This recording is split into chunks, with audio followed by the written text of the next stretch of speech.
The satirical comedy Honk for Jesus, Save Your Soul premiered at Sundance in January and was released theatrically and on Peacock on September 2nd. Recently, its two main stars took on the roles of Pastor Lee Curtis Childs and First Lady Trinitie Childs, and appeared in an interview to answer some of our burning questions about the film. They also talked about one of our favorite parts in the entire movie, where they actually had to sing together. So let's talk about what happened. First off, the actors talked about Knuck If You Buck.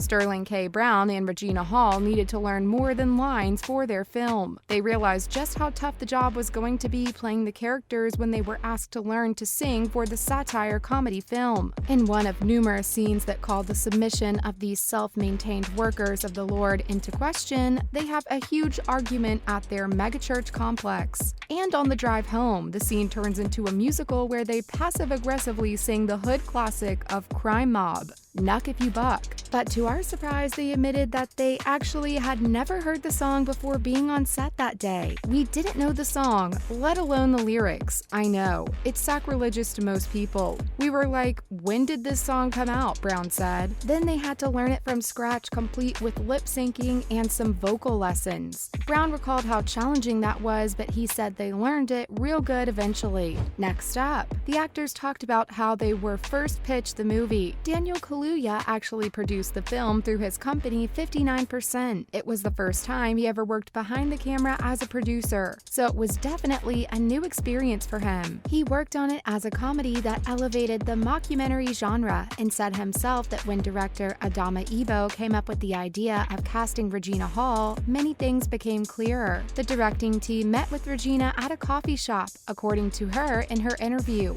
and showed her the script. She said she was really hesitant at first because the directors were so young, and the movie seemed like it had a 50-50 chance of working out or flopping. But when they finally managed to get Sterling on the cast alongside her, she knew that they had a real shot. Hall praised her acting partner for bringing his charisma, charm, and humor to the set and to the movie, and their chemistry seemed to match so well we can't wait to rewatch the movie again. For Sterling, he said he actually watched the short which the directors had made about the script first and found it hilarious. But what drew him the most was the script had something important to say. It was kind of hard to tell how people were going to react to it, which is what made it so exciting for him to be a part of. Moving on to, Hall and Brown recalled some of the funniest scenes. What initially drew them towards the film was that it had a very interesting tone and elevated the genre of mockumentary in terms of the subject matter, and they kind of fell in love with it because the whole thing was so collaborative. When asked if they had any particularly memorable moments or scenes in which they couldn't stop laughing, they both said no.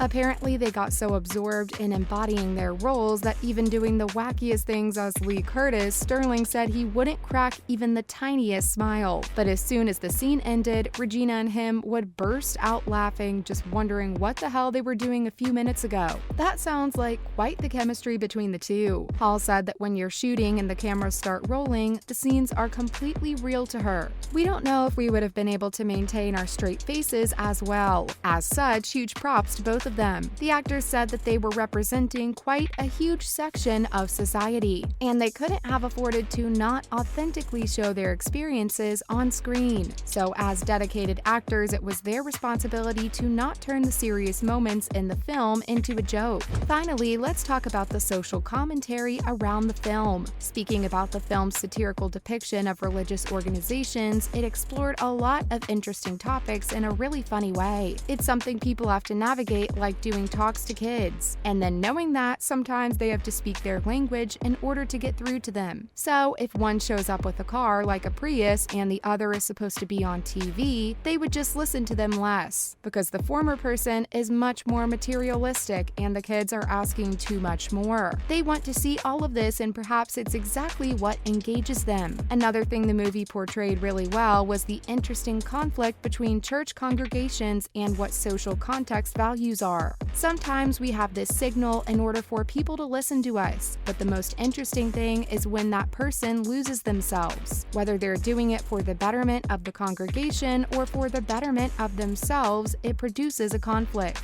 And now for some other related news. Starting with, Honk for Jesus star Regina Hall gives an update on Girls' Night 2. Viewers have been eager for a girls' Girls Trip sequel since the first film dropped 5 years ago. Talks about it had quieted down until official news of another movie dropped earlier this year, but there haven't been any updates since then. Recently, Regina gave an update on whether the much-delayed sequel is still happening or not. While promoting Honk for Jesus on ABC's Good Morning America, she delivered a devastating blow for those expecting positive news. The actress said that production of the sequel hadn't started yet for an obvious reason: COVID-19. Her words are a bit disappointing, but understandable given the current frenzy between Hollywood and COVID. Also because of how busy all the actresses are. Trying to coordinate 4 different schedules would definitely be tough. This isn't the first time she has mentioned scheduling as an issue, as the reason Girls Trip 2 hasn't happened yet. Unlike the original film, the trip aspect will have to deal with a post-COVID world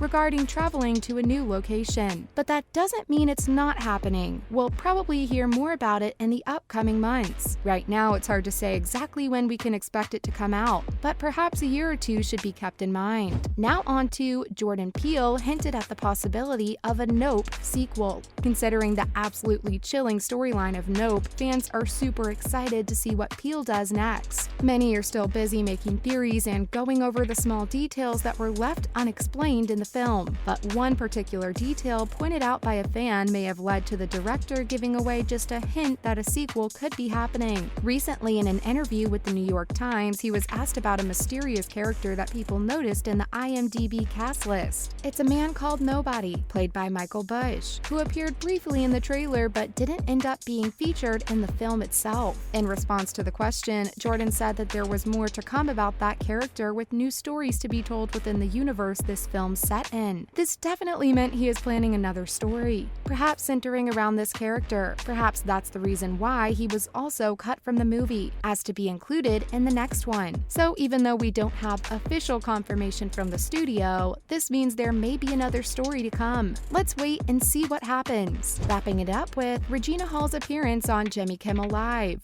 Regina Hall came onto the show and the conversation steered off to her worst date ever. The guy seemed obviously intimidated by her and started a fight with her over her finances. The actress told Jimmy that she was set up through some friends on a kind of blind date, and the guy had some really interesting thoughts regarding their future together, which he had already imagined. Creepy? Yeah, we know. She said that guy openly admitted that he wouldn't want his wife to be making more money than him, or even working without even asking her whether she wanted to. What's more was that he said that there should be a $500 gift limit so that the other person doesn't feel stood up. How insecure can you get? His reasoning behind it was that the extra money should all be going to the 2 kids they have. Yes, you heard that right. He had already planned that he wanted 2 kids. Regina burst out laughing on the show and admitted that she couldn't ever imagine having even a single kid, so it's no surprise that there wasn't a second date. Thanks for watching, and that's a wrap for this video. What are your thoughts on Honk for Jesus, Save Your Soul? And how well did the 2 stars perform in their roles? Let us know in the comments below. Do give this video a thumbs up, subscribe to our channel, and hit the bell notification for similar videos. See you in the next one.